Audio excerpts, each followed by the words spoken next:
And Mark Yarbrough up here, Mark, old buddy of mine, and well, thank you. Go back a long ways. Yeah, thank you for celebrating my 60th birthday with us over there that night with 2,000 other folks. I had a great time. Thank you. Yeah, y'all had and congratulations on your grandson. Thank you, Hunter. Yeah, 6.5 months old. 6.5 months old. If I'd have known that the grandchild would have been so much fun, I'd have just skipped the other. Granddaddy. Don't we wish we all could have done that? We have the same thing with ours too, with Mandy. You guys, you live out on Elk River. You next to Steve Hargrove. Yes, sir. Coach Steve and Tana. Yeah. Grew up in Coffee Pot. Coffee Pot. I am a product of Limestone County.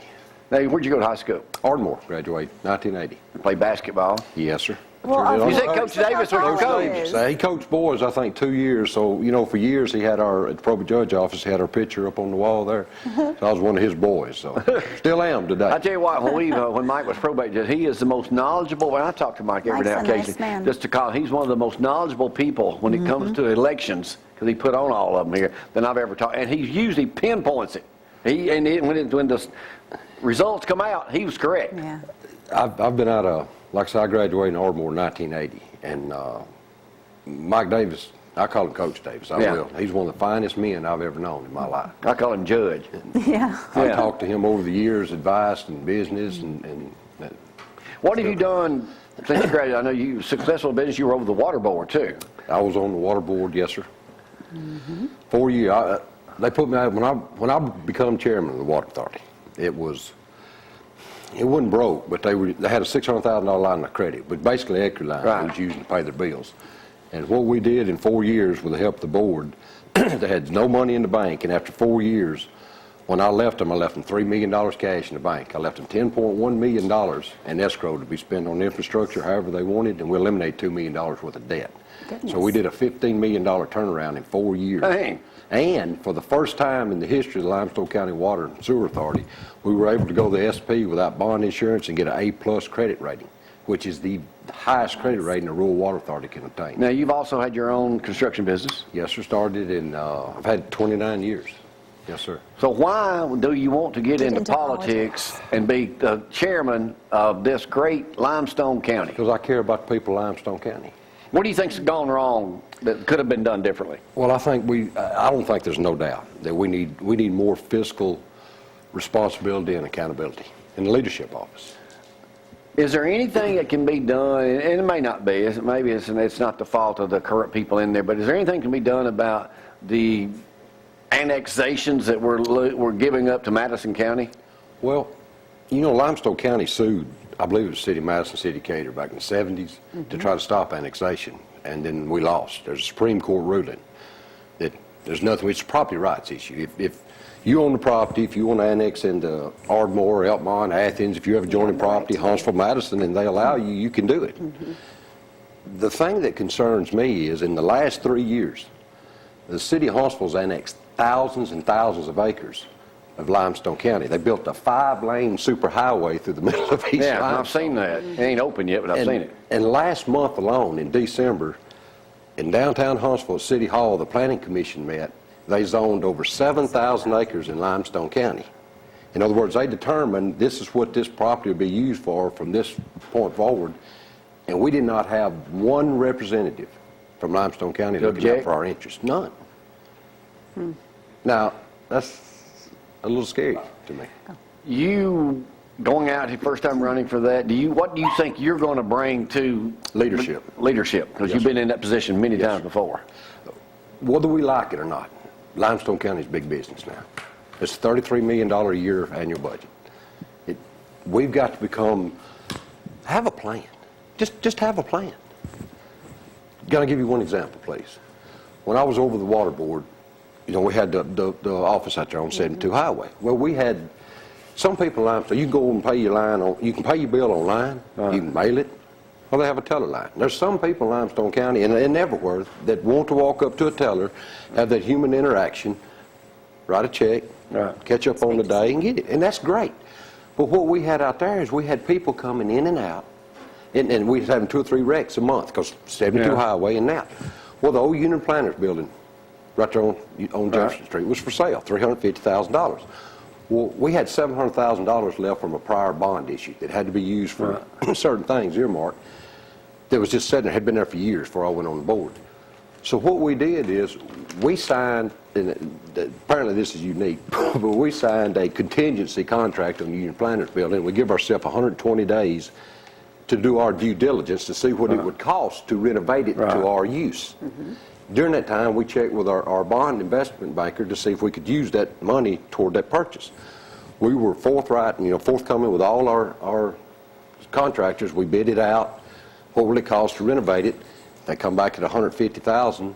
Then we executed our real estate contract. We bought the building for $350,000.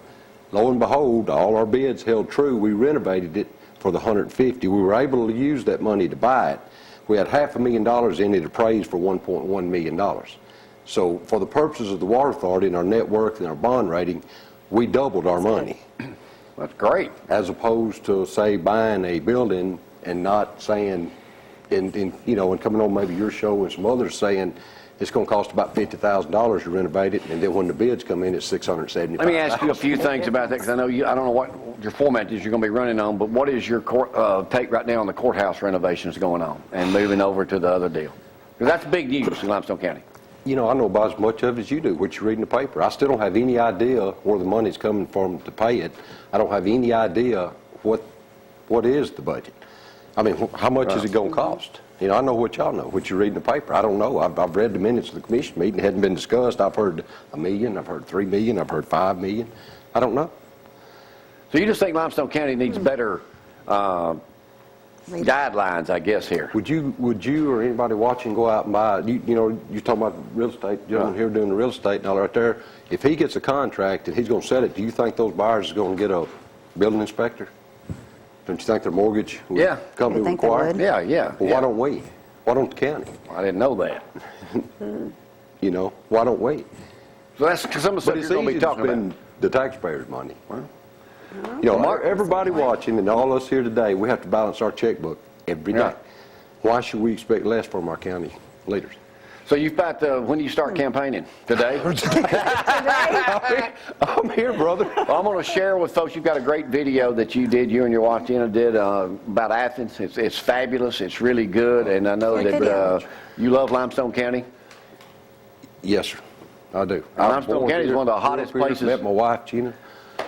And one thing I'd like to say, if you don't mind, is this is my first foray into politics. Now, I'm going to learn a lot. Yes, you will. But anybody can tell you it's harder on the spouse than it is you. Because I got thick skin. I've been in construction for 29 years. It gets ugly.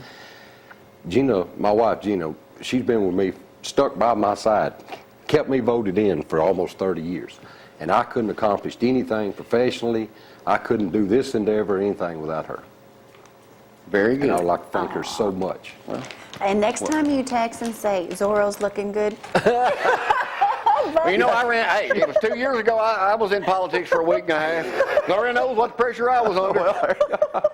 He'll never Mark, do it again. Good luck. Look forward to having you back up here. Look forward to working with you during your campaign. I'm going to share this video with y'all right now. We'll come back with Matthew in just a second. Thank you again, Mark. Tell your lovely bride we said hello, and we'll get together here for lunch real soon. Let's run that video of Mark's right now. It's really awesome. And Mark running for Limestone County Commission Chairman, and the election is June 3rd. June 3rd. Here's that video, and we'll be back in a second. Y'all hang on.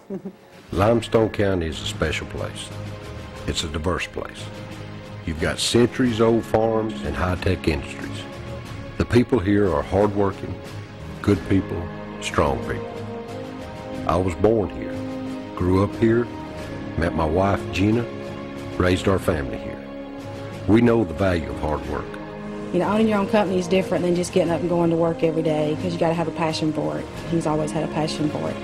He took a construction company or started a construction company from scratch. I'm a small businessman that has worked his whole life to invest in our community. This election is about leadership for Limestone County. It's about our residents having a voice at the table, having responsible leaders that put our county's best interest in front of their own. Over the past few years, Limestone County has struggled. And we've struggled because we haven't had the leadership we deserve. As chairman, I will work to bring more high-paying jobs to Limestone County. We need more high-paying jobs. We need a balanced budget. We need to stop out-of-control spending. And we need open, honest government. As a lifelong Republican, I believe in responsibility, accountability, and honesty. And those are the same qualities I'll work for every day to bring to the chairman's office. He is the best man to lead Limestone County. He's big-hearted. He cares about our county. I'm Mark Yarbrough, and I'm running for chairman to bring leadership back to Limestone County. I need your vote on Tuesday, June 3rd, in the Republican primary.